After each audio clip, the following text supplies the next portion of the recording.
Do'stlar, masalan, yuklab olmoqchi bo'lsangiz, birinchi bo'lib men Telegram kanalimga kirishingiz kerak bo'ladi. Telegram kanalimda mana bu mening kompyuterim degan Telegramga yozib qidirsangiz manzilini, bu yerda Telegram kanalim chiqib keladi va mana bu yerga demak qo'ygan bo'laman o'zi VMware haqida. Agar bu yerdan topolmasangiz, shunchaki mana bu profilga o'tasiz va bu yerda mana dasturlar va programmalar degan joyi mavjud. Mana shu dasturlar va programmalar degan joyga kirib, bu yerda mana hozir VMware ni tashlab qo'ydim bu yerga.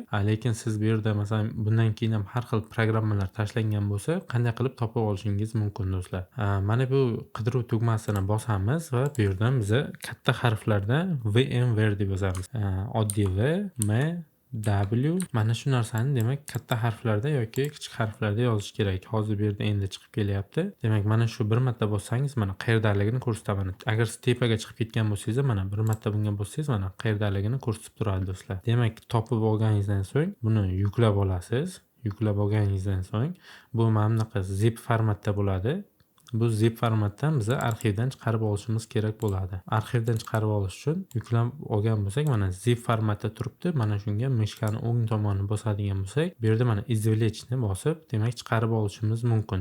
Yoki 7 zip bo'ladigan bo'lsa, 7 zip bilan demak ochsak ham bo'ladi. Bu 7 zipni ham demak kompyuterga alohida o'rnatib olgan bo'lishingiz kerak bo'ladi. 7 zip bilan ochadigan bo'lsak, mana ichida demak faylimiz turibdi. Buni oynani sal maydaroq qilaman. O'shani shunchaki mishkani bosib ushlab turgan holda kerakli joyga bunday qilib chiqarib olsak bo'ladi. Demak, chiqarib olganimizdan so'ng bu yerda 3 ta faylni ko'rishimiz mumkin. Programma va bu yerda shunchaki skript mavjud. Mana shu skriptni bossangiz, o'zi avtomatik tarzda o'rnatib beradi. Mana shunga 2 marta bosib, demak, yuklab olishimiz mumkin bo'ladi. Dani bosasiz. Keyingi jarayonlar juda ham oddiy bo'ladi. Ya'ni dalini bosib ketishingiz kerak degani. Yoki shunchaki install engni bosib ham, demak, o'rnatib ketishingiz mumkin. Birinchi bitta narsani aytish yodimdan ko'tarilibdi.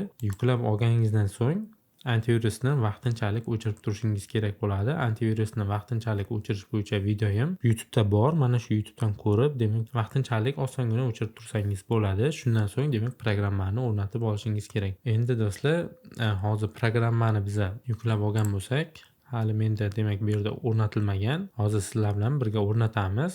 Demak, bu yerga papkaga kiraman va bu yerda mana install engni o'zim bosyapman mana.